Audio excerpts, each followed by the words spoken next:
Assalamualaikum warahmatullahi wabarakatuh.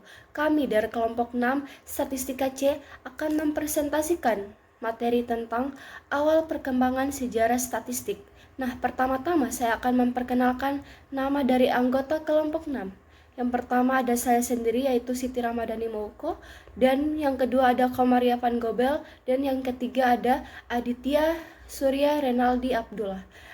Tanpa berlama-lama kita masuk ke materi yang akan dibawakan oleh rekan kita yaitu Komaria Van Gobel. Baik, terima kasih. Saya akan menjelaskan materi tentang perkembangan statistika.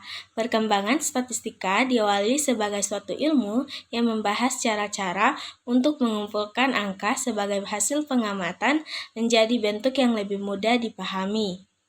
Menurut Spiegel, statistika berasal dari kata status yang berarti negara, sehingga pada awalnya statistika berkaitan dengan ilmu untuk menentukan angka-angka atas perintah raja suatu negara yang ingin mengetahui kekayaan negaranya, jumlah penduduk, hewan peliharaan, hasil pertanian, dan lain-lain.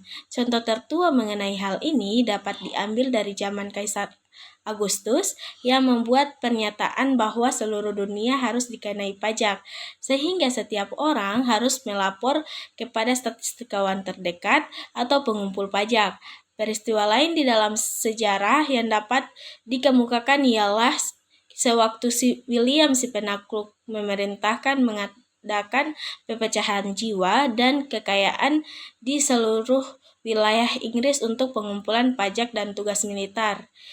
Semua pengamatan dicatat di dalam sebuah buku yang dikenal sebagai Domesday Book. Dari keperluan semacam itu, timbullah teknik pencatatan angka-angka, pengamatan dalam bentuk daftar, dan grafik. Bagian statistika yang membicarakan cara mengumpulkan dan menyederhanakan angka-angka pengamatan ini dikenal sebagai statistika deskriptif.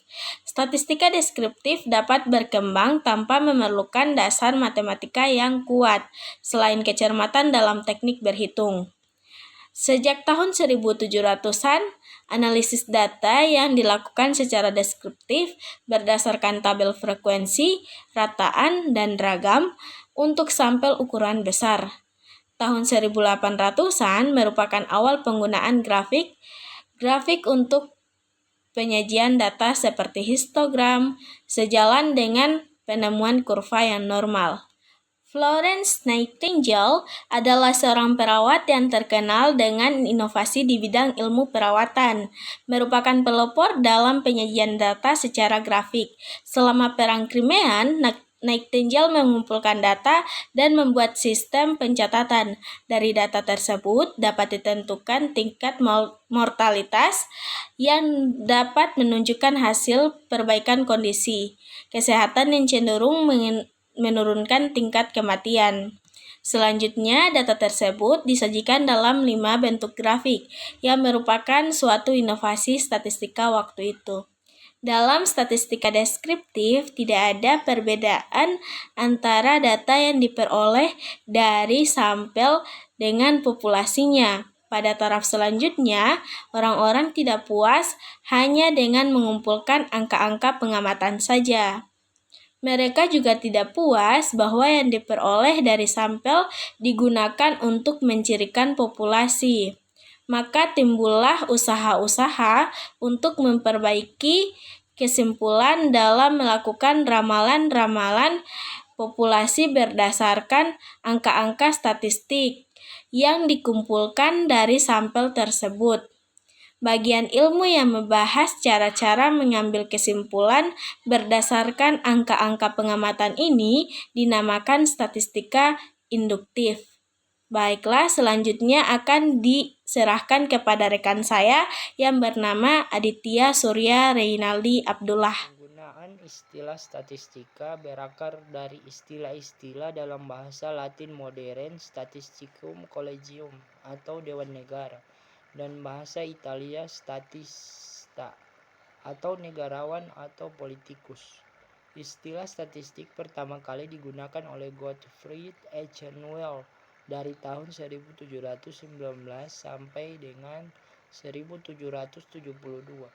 Seorang guru besar dari Universitas Mariborough dan Göttingen Pada awal abad ke-19 terjadi pergeseran arti istilah statistika menjadi ilmu mengenai pengumpulan dan klasifikasi. Kata statistik dipopulerkan di Inggris oleh Sir John Sinclair dalam karyanya Statistical Account of Scotland dari tahun 1791 sampai dengan 1799. Pada awalnya, statistika hanya mengurus data yang dipakai oleh lembaga-lembaga administratif dan pemerintahan. Pengumpulan data terus berlanjut, khususnya melalui sensus yang dilakukan secara teratur untuk memberi informasi kependudukan yang selalu berubah. Dalam bidang pemerintahan, statistik telah digunakan seiring dengan perjalanan sejarah sejak zaman dahulu. Kitab Perjanjian Lama Old Testament mencatat adanya kegiatan sensus penduduk. Pemerintah kuno Babilonia, Mesir, dan Roma mengumpulkan data lengkap tentang penduduk dan kekayaan alam yang dimilikinya. Data yang berhasil dikumpulkan pada saat itu sangat berguna untuk keperluan penarikan pajak dan rekrutmen tentara. Baik, terima kasih. Sejarah juga mencatat karena Raja Hendrik yang ke-7 khawatir akan terjadi wabah penyakit yang menular, maka pada tahun 1532 Inggris mulai mewajibkan mencatat setiap peristiwa kematian penduduknya. Dan hampir pada waktu yang bersamaan juga, Prancis juga mulai mewajibkan pegawai pemerintah untuk mencatat setiap peristiwa pembaptisan di gereja-gereja, kematian dan perkawinan selama meledaknya wabah penyakit menular ini. Nah, pada akhirnya pada tahun 1500-an, pemerintah Inggris pun mulai menerbitkan angka statistik kematian secara berkala per minggu.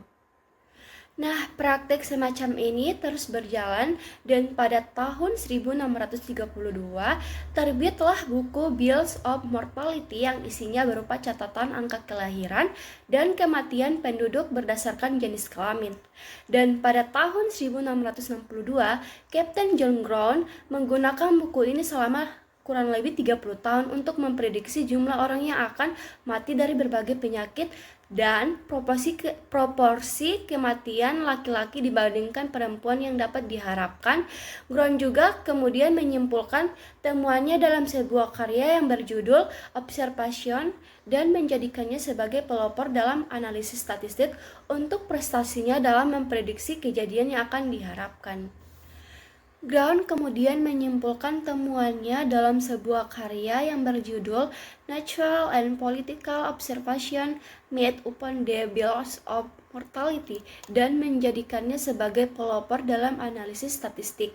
Untuk prestasinya dalam memprediksi kejadian yang akan datang dengan menggunakan data waktu lampau, Brown dianugerahi gelar kehormatan sebagai anggota keluarga kerajaan atau Original Royal Society.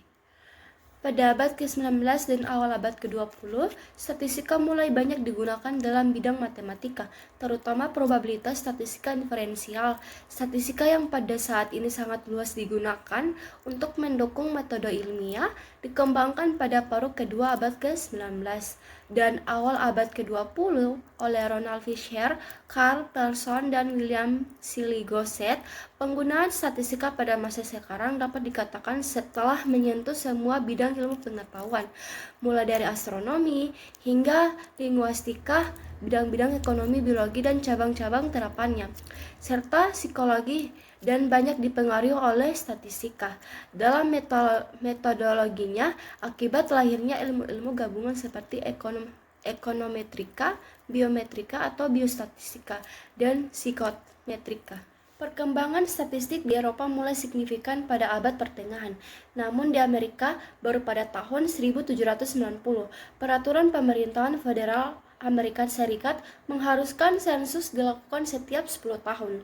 Menurut Levine dan Barenson, secara historis, pertumbuhan dan perkembangan statistik modern dapat diruntut dari dua fenomena secara terpisah, yaitu adanya kebutuhan pemerintah untuk mengumpulkan data tentang kependudukan dan adanya perkembangan teori teori matematika probabilitas. Di Indonesia, data digunakan untuk berbagai keperluan seperti pengalokasian dana dari pemerintah dalam menyusun anggaran pendapatan dan belanja negara atau disingkat dengan APBN. Sejarah dan perkembangan teori statistik telah melalui perjalanan yang panjang. Pada perkembangannya sekarang, analisis statistik telah digunakan dalam berbagai bidang ilmu dan profesi, termasuk dalam penelitian, bisnis, dan sekian dari presentasi kelompok kami. Assalamualaikum warahmatullahi wabarakatuh.